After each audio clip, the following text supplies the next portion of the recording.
There was a time when the name GoPro was synonymous with adventure. Surfers strapped it to their boards, skydivers clipped it to their helmets, and snowboarders used it to capture breathtaking first-person perspectives that no traditional camera could dream of recording. In the early 2000s, GoPro wasn't just a brand, it was a cultural movement. At its peak in 2014, GoPro was valued at nearly $11 billion, dollars, an American success story born from one man's frustration on a beach in Bali. But just a few years later, that empire crumbled, and today, GoPro's stock trades at the price of a cup of coffee. So, what went wrong? How did a company that pioneered an entirely new market collapse into irrelevance? The spark of an idea. The GoPro story begins with Nick Woodman, a California surfer and entrepreneur.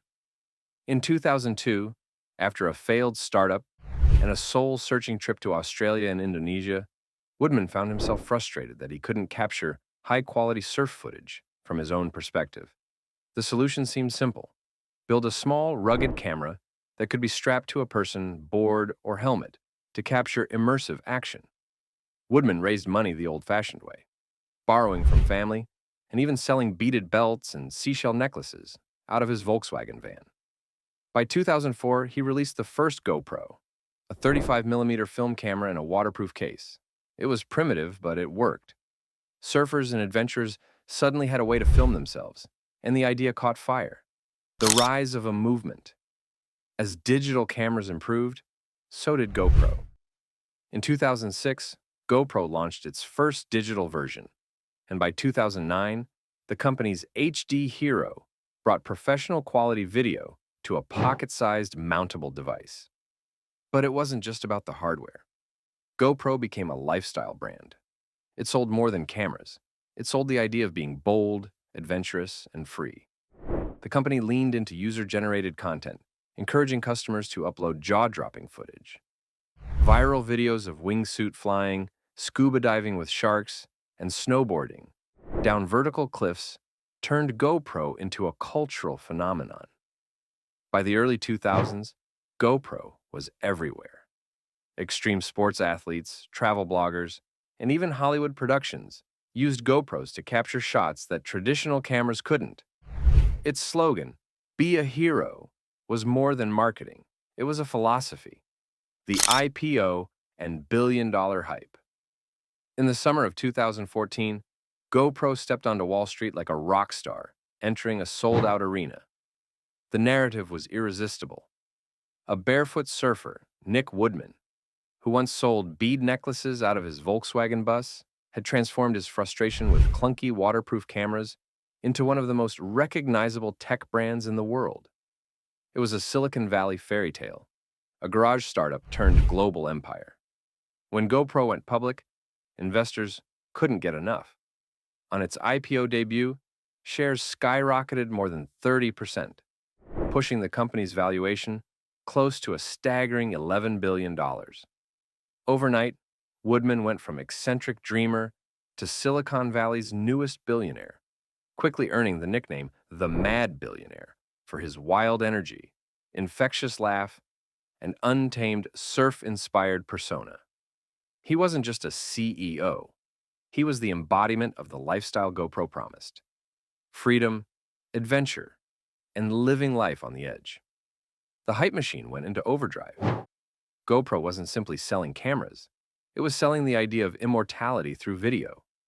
Families, athletes, and thrill seekers alike wanted to capture every cliff dive, powder run, and skydiving leap in crisp, wide-angle glory. GoPro's market dominance looked unshakable. Even heavyweight rivals like Sony and Garmin scrambled to keep up, but they couldn't replicate the brand's cult-like appeal. For a fleeting moment, GoPro was hailed as the Apple of adventure tech.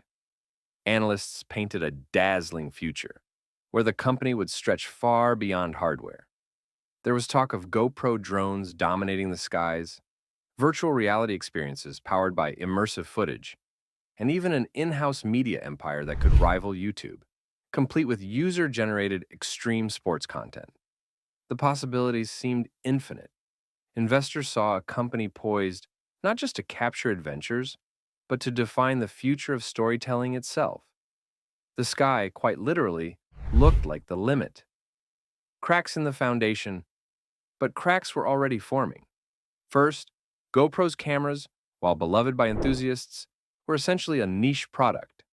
Extreme sports athletes and travelers were loyal customers, but the average consumer had little use for a $400 action camera when their iPhone was already in their pocket. Smartphones were rapidly improving their video quality, shrinking GoPro's potential market. Second, the company leaned too heavily on hardware sales without building recurring revenue streams. Every GoPro purchase was essentially a one-time transaction. The drone disaster. GoPro knew it needed to expand beyond cameras to survive. Its most ambitious move was the launch of the Karma drone in 2016. At first, the hype was enormous. Drones were exploding in popularity thanks to DJI, and GoPro had the brand recognition to compete. But the launch was a disaster. Karma drones were plagued by technical issues, including a defect that caused them to literally fall from the sky mid-flight. Within weeks of launch, GoPro issued a massive recall. The damage was irreversible.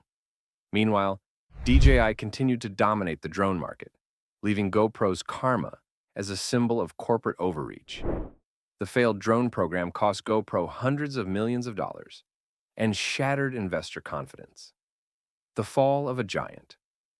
After the drone debacle, GoPro's stock began its long, painful decline. From nearly $90 a share in 2014, it crashed below $10 within just a few years. Today, it trades as a penny stock, a shadow of its former self. Revenue plummeted as the novelty of action cameras wore off. The company tried to diversify, launching 360-degree cameras, software editing tools, and subscription services. But none gained serious traction. Nick Woodman, once the golden boy of Silicon Valley, became a symbol of hubris. His charismatic energy couldn't mask the reality. GoPro had failed to evolve. What really went wrong? GoPro's collapse wasn't due to a single mistake. It was a perfect storm of factors. Niche market. The company never broke into mainstream consumer adoption. Smartphone cannibalization, as iPhones and Samsungs added 4K video and image stabilization, fewer people needed a GoPro. Failed expansion. The Karma drone could have saved the company, but poor execution destroyed that opportunity. Lack of ecosystem. Without a strong software platform or community monetization strategy, GoPro relied solely on hardware refresh cycles. Commoditization, cheaper rivals flooded the market, undercutting GoPro's pricing power. In short, GoPro became a one-product company in an industry where technology evolves at breakneck speed. Lessons from GoPro's story. The rise and fall of GoPro offers timeless lessons for both entrepreneurs and investors. Hype is not the same as longevity. Going viral can build a brand quickly, but long-term success requires sustainable revenue. Ecosystems matter. Hardware companies must create services that keep customers engaged. Apple thrives not just because of iPhones, but because of iOS, the App Store, and iCloud. Execution is everything. GoPro's drone could have been a game changer, but poor execution destroyed the opportunity.